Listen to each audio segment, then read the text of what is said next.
I'll tell you what, Tejasvi Surya, come debate with me. It's an open challenge to you. Let's see who is more educated, me and my real education or you and your psycho fancy. Take Modi ji, Amit Shah, all the BJP MPs, MLAs, put them in detention center for 1 year. You know these detention centers have been barbed wired and there are security people across the detention centers. Let them not come out for 1 year. After 1 year, let them come out and prove to us that it's livable. ना हिंदू खतरे में है, ना मुसलमान खतरे में है, समझे, और ना हमारा भारत देश खतरे में है। अगर खतरे में है तो सिर्फ अभी गोली मारने वाली ये मोदी सरकार अभी खतरे में है। बहुत जल्द ये ख़त्म हो जाएंगे। तानाशाही इस देश में नहीं चलेगी। देश को तोड़ने के लिए वो लाया है। It's a divisive bigoted strategy to make a majoritarian state, Hindutva state. ये तो सबको समझ चला है, सिर्फ पढ़े लिखे लोगों को नहीं। मैं भी पंचर वाला हूँ। So I'm against any law that discriminates against anyone on the basis of their religion, caste, gender, anything. And I feel the intention of the government is wrong when it comes to this law. So that's why I'm here to protest.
आपने बेंगलोर के बहुत सारे protest में गांधी जी बनके हुए इनको देखा होगा, जो स्वराज कलीम साहब हैं, जो बेंगलोर के टाउन हॉल प्रोटेस्ट में भी थे और इससे पहले बहुत सारे प्रोटेस्ट में गांधी जी का वेश डाल के घूम रहे थे।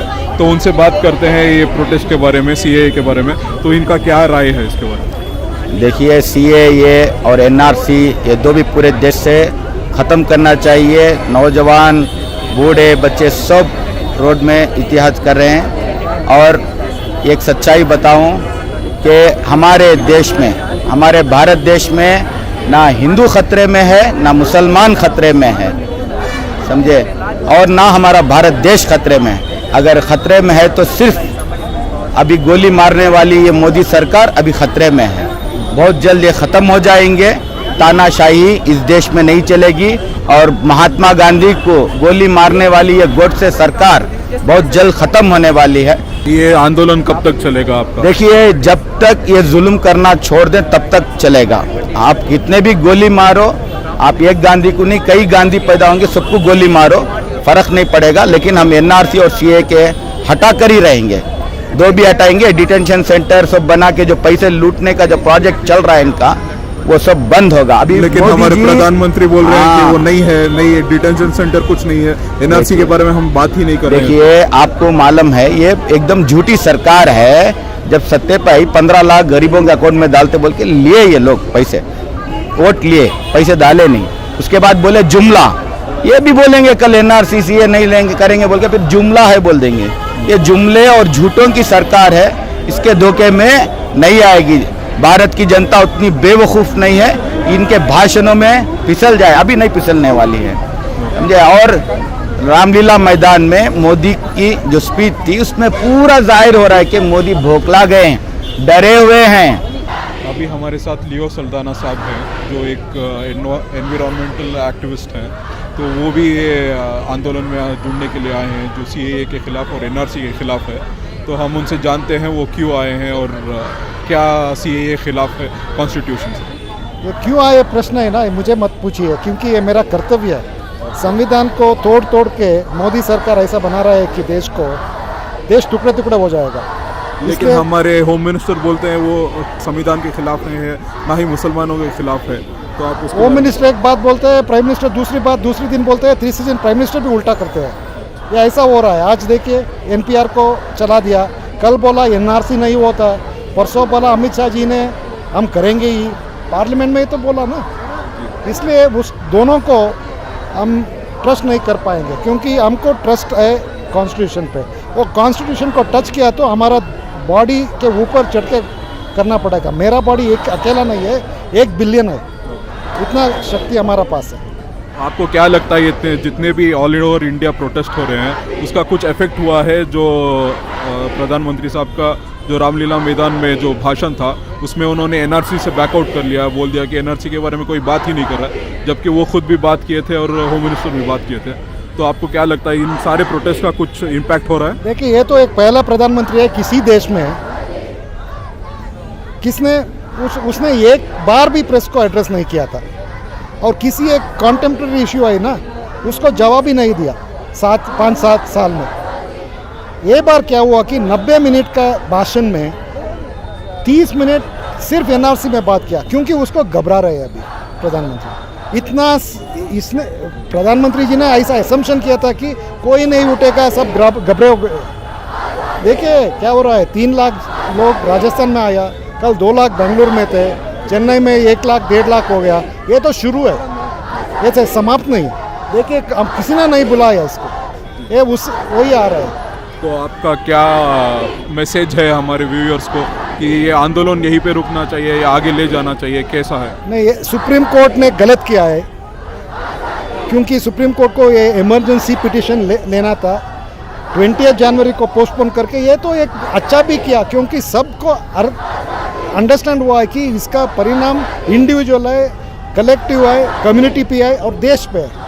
देश को तोड़ने के लिए वो लाया है। इससे divisive bigoted strategy to make a majoritarian state, Hindutva state. ये तो सबको समझ रहा है, सिर्फ पढ़े लिखे लोगों को नहीं। मैं भी पंचर वाला हूँ, मुझे भी समझ। बात में मुझे याद आया जो हमारे एमपी हैं तेजस्वी सूर्या, वो बोलते हैं सिर्फ मैं भी पंचर वाला हूँ, मैं भी चाय वाला हूँ, मैं दोनों हूँ।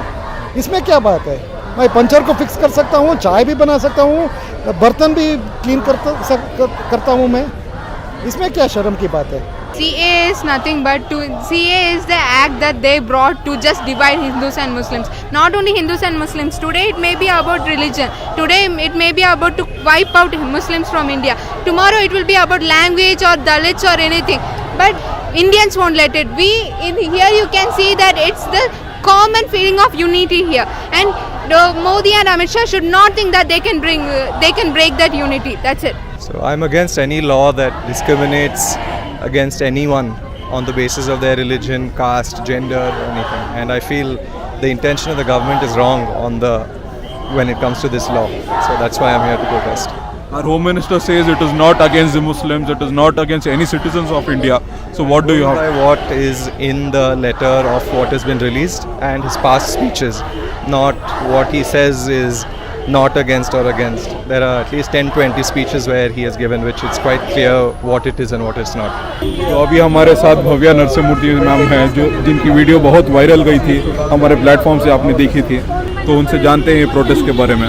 तो आपको क्या लगता है, कल नरेंद्र मोदी जी ने कहा कि हमने डिटेंशन सेंटर्स बनाए नहीं है, एनआरसी के बारे में हम लोग बात ही नहीं कर रहे थे, तो आपका इसके बारे में क्या कहना है? पहले में आज जो हमने ह्यूमन कॉस्ट पे किया है इस प्रोटेस्ट पे, 18 लोग जो यूपी में मरे हुए हैं इस प्रोटेस्ट के वायलेंस के वजह से, यूपी पुलिस के ब्रुटैलिटी से के वजह से, 2 लोग जो मंगलूर में मरे हैं उनके सॉलिडारिटी में ये वाली आज की candle light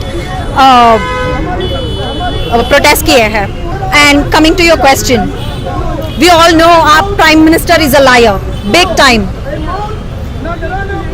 I suggest prime minister and home minister should sit together first, talk, decide what to tell us, and then tell us. Write your dialogues properly and tell us, because you're confusing the country. Coming to Tejasvi Surya, how dare you talk about us like that? Even if we are illiterates, we have a right to protest.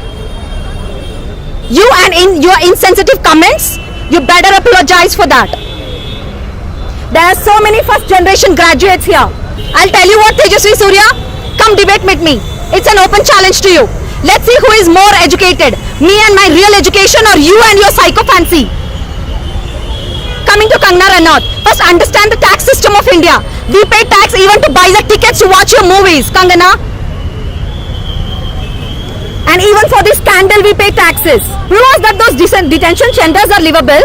Take Modi ji, Amit Shah, all the BJP MPs, MLAs, put them in detention center for 1 year. You know these detention centers have been barbed wired and there are security people across the detention centers. Let them not come out for 1 year.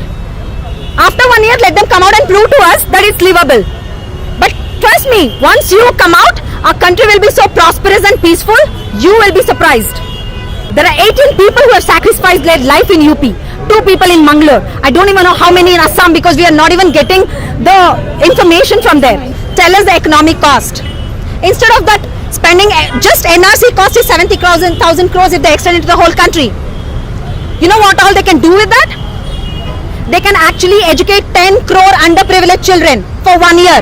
10 crore children. Because each child education per year of underprivileged children costs 7,000 rupees. I'm so proud of my Bengaluru police. They have been here. They made all way for us to take this forward peacefully.